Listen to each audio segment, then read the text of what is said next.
Assalamualaikum. Welcome to my YouTube channel, The Brain Learners. Today we are going to discuss a new topic of homeostasis. We are going to discuss homeostasis. What is homeostasis? Do not be confused. First of all, you must not be confused with hemostasis or hemostasis. अगर हम बात करते हैं basically haemostasis की, मैं यहाँ पे बताता चलूँ, हीमोस्टेसिस एक्चुअली है हमारे पास prevention of bleeding of blood from damaged blood vessels.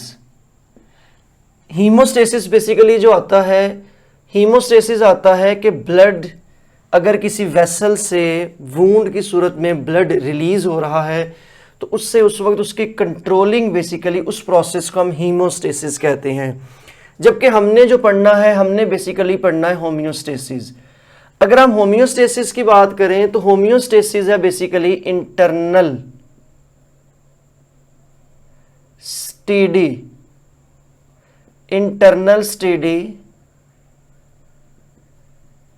Physical and chemical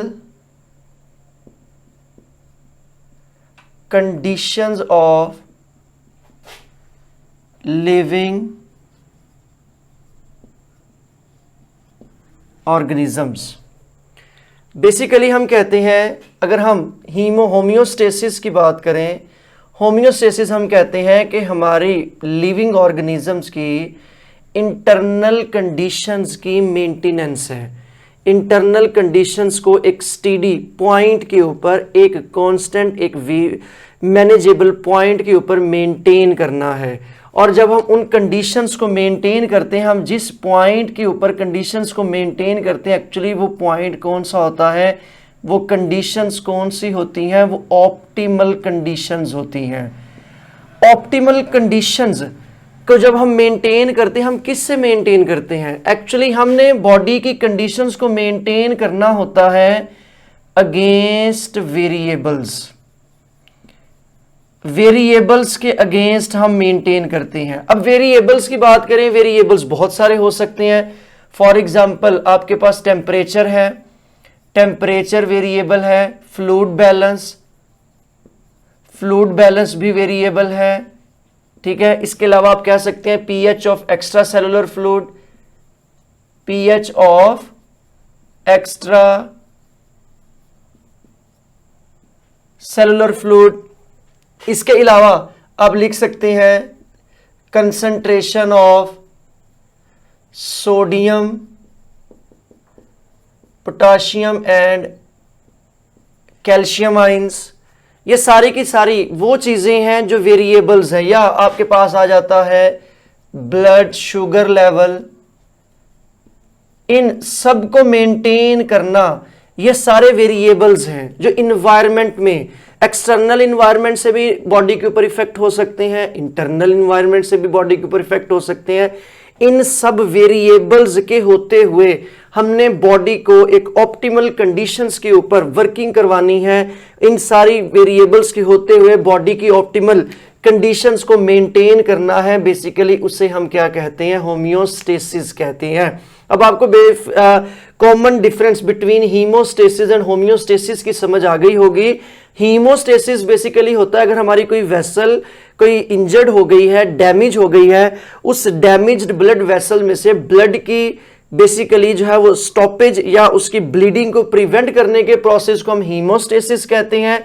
जबकि वेरिएबल्स वो बॉडी के एक्सटर्नल इन्वायरमेंट में भी हो सकते हैं, बॉडी के अपने वेरिएबल्स इंटरनल भी हो सकते हैं, उनसे बॉडी की मेंटेनेंस बेसिकली उससे हम क्या कहते हैं, होम्योस्टेसिस कहते हैं। इसलिए हम एक बड़ी कॉमन सी डेफिनेशन होम्योस्टेसिस की ये भी करते हैं, homeostasis is the maintenance of the internal conditions of the body, maintenance of the internal conditions of the body despite changes in the external environment, उसे हम क्या कहते हैं, होम्योस्टेसिस। तो होम्योस्टेसिस का प्रोसेस लिविंग ऑर्गेनिजम्स के लिए बहुत ज्यादा इंपॉर्टेंट है, ठीक है। अब अगर होम्योस्टेसिस किस तरह मेंटेन करता है, अगर आप होम्योस्टेसिस की बात करते हैं, मेंटेन्स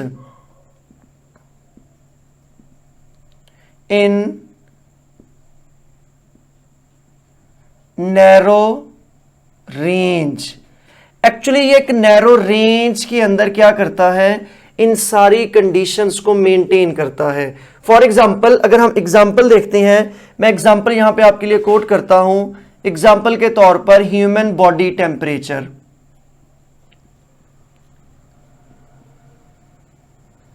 ह्यूमन बॉडी टेम्परेचर कितना होता है, 37 डिग्री सेल्सियस। अब human body temperature 37 degree Celsius पे मेंटेन रहता है। आपने जब भी पढ़ा होगा, जहां भी पढ़ा होगा, आपने 37 ही पढ़ा होगा। अब बेसिकली जब हम नैरो रेंज के ऊपर बात करते हैं तो हम ये भी कहते हैं कि ये जो मेंटेन करता है बॉडी, ये एवरेज में मेंटेन करती है। जब हम 37 की बात करते हैं या एवरेज की बात करते हैं, इसकी रेंज क्या होती है, जैसे अभी मैंने कहा, अब नॉर्मली हम जहां भी पढ़ते हैं आपने ये देखा होगा कि जो बॉडी टेम्परेचर है वो 37 है, ठीक है। 37 की जब हम बात करते हैं तो 37 कांस्टेंट नहीं है। अभी हमने कहा homeostasis maintains the internal conditions of a body in a narrow range.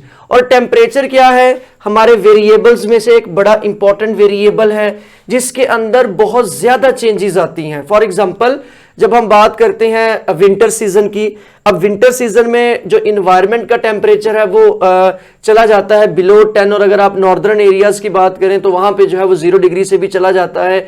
Northern areas में भी ह्यूमंस जो है वो रहते हैं, उनका बॉडी टेम्परेचर भी 37 पे मेंटेन है। हमारे नॉर्मल एरियाज के अंदर भी विंटर में 10 से बिलो हो जाता है, 37 पे मेंटेन है। बहुत ज्यादा वेरिएबिलिटी है, बहुत ज्यादा चेंजेस हैं। आप समर की बात कर लें, समर में टेम्परेचर जो 45 प्लस 40 प्लस चला जाता है, लेकिन हमारा जो बॉडी टेम्परेचर है वो 37 पे मेंटेन है। अब 37 की जो मेंटेनेंस होती है वो एक्चुअली एक नैरो रेंज के अंदर होती है। जब हम उस नैरो रेंज की बात करते हैं, वो नैरो रेंज है basically 36.1 degree Celsius to 37.9 degree Celsius. जब आप इसकी एवरेज निकालते हैं तो एवरेज ये कितना बनता है, ये बेसिकली 37 डिग्री सेल्सियस ही बनता है। इसी तरह हमारी ब्लड शुगर लेवल भी जो है वो एक रेंज में मेंटेन होती है, ठीक है। इस तरह हमारे पास बॉडी के जितने भी इन वेरिएबल्स में क्या है, वो सारे के सारे एक रेंज के अंदर मेंटेन होते हैं। तो होम्योस्टेसिस बेसिकली एवरेज में और एक रेंज के अंदर क्या करती है, इन सारी चीजों को मेंटेन करती है। वेरिएबल्स की मेंटेनेंस और बॉडी को ऑप्टिमल कंडीशंस पे रखना, ये सारे का सारा किसका काम है, ये सारे का सारा होम्योस्टेसिस का काम है। अब आपको बेसिकली इंट्रोडक्शन की समझ आ गई होगी। जब हम होम्योस्टेसिस को मजीद देखते हैं, जब होम्योस्टेसिस को इस सारे प्रोसेस को कैसे करती है, होम्योस्टेसिस इन सारी चीजों को बेसिकली कंट्रोल करने के लिए 3 कंपोनेंट्स का सहारा लेती है। 3 कंपोनेंट्स होते हैं जो सारे के सारे इस कंट्रोल सिस्टम के जरिए इन सारी चीजों को कंट्रोल करते हैं। अगर हम उन सिस्टम्स की बात करें, सबसे पहले हमारे पास आ जाते हैं सेंसर्स। सबसे पहले इस सिस्टम में हमारे पास सेंसर्स आते हैं। सेकंड नंबर पे जो आता है वो हमारे पास होता है कंट्रोल सेंटर, और थर्ड वन हमारे पास क्या है, वो इफेक्टर है। ये 3 चीजें हैं जो बेसिकली हमारी सारी की सारी बॉडी को और सारी की सारी चीजों, कंडीशंस को इन कंडीशंस के ऊपर मेंटेन रखती हैं, ऑप्टिमल कंडीशंस के ऊपर बेसिकली मेंटेन रखती हैं। जब हम सेंसर्स की बात करते हैं, सेंसर्स क्या हैं, सेंसर्स एंड सेंसिंग कंपोनेंट्स। ये क्या है, ये बेसिकली सेंसिंग कंपोनेंट्स हैं जो क्या करते हैं, that detect changes in external as well as internal environment. ये ऐसे रिसेप्टर्स हैं बेसिकली जो चीजों को डिटेक्ट करते हैं। आपके पास जो है वो थर्मो रिसेप्टर्स भी हैं, ठीक है। फॉर एग्जांपल अगर मैं बेसिकली टेम्परेचर की बात करूं तो थर्मो रिसेप्टर्स, अगर हम टेम्परेचर को देखें तो टेम्परेचर को डिटेक्ट करते हैं थर्मो रिसेप्टर्स। इसके अलावा के पास मैकेनो रिसेप्टर्स। ये हमारी बॉडी के अंदर वो सेंसिंग कंपोनेंट्स हैं जो क्या करते हैं, जो चेंजेस को डिटेक्ट करते हैं। चेंजेस एक्सटर्नल इन्वायरमेंट से भी हो सकती हैं, चेंजेस इंटरनल इन्वायरमेंट से भी हो सकती हैं। सेकंड कंपोनेंट और मोस्ट इंपॉर्टेंट कंपोनेंट जो इस सिस्टम का आता है वो कौन है, वो हमारे पास वो कंट्रोल सेंटर है। जब हम कंट्रोल सेंटर की बात करते हैं, एक्चुअली ये क्या करता है, कंट्रोल सेंटर मेंटेन्स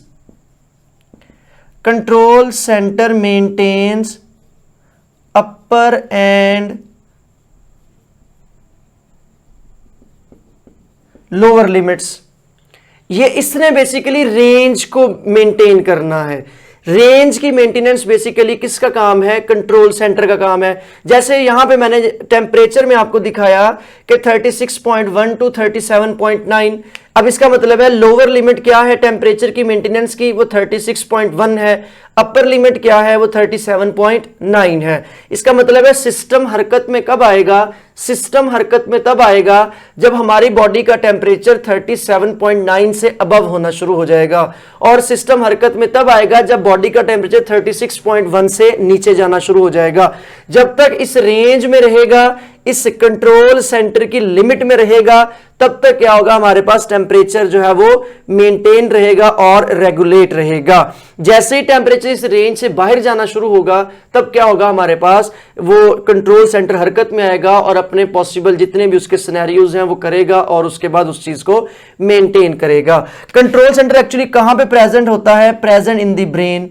ये ज्यादा हमारे कहां पे होते हैं, ये ब्रेन के डिफरेंट रीजन्स में ये मौजूद होते हैं। अब कंट्रोल सेंटर कौन कौन हो सकते हैं, फॉर एग्जांपल देख लेते हैं। अगर हम, यह हमारे पास है रेस्पिरेटरी सेंटर, ठीक है। रेस्पिरेटरी सेंटर कहां कहां पे मौजूद होता है, अगर मैं बताता चलूं, रेस्पिरेटरी सेंटर जो है वो आपके पास मौजूद होता है मेडुला और पोन्स के अंदर, ठीक है। अब ये मैंने जैसे कहा कंट्रोल सेंटर कहां पे मौजूद होगा, कंट्रोल सेंटर हमारे ब्रेन के डिफरेंट रीजन्स पे मौजूद होगा।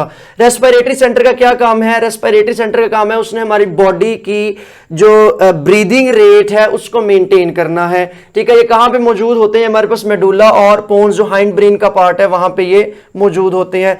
सेकेंड अगर हम देखें तो हमारे पास हाइपोथैलेमस के अंदर जो है वो टेम्परेचर कंट्रोलिंग जो है मौजूद है। अगर आप टेम्परेचर कंट्रोलिंग की बात करें सेंटर की, तो वो कहां पे मौजूद है, वो बॉडी ब्रेन के हाइपोथैलेमस के अंदर मौजूद है।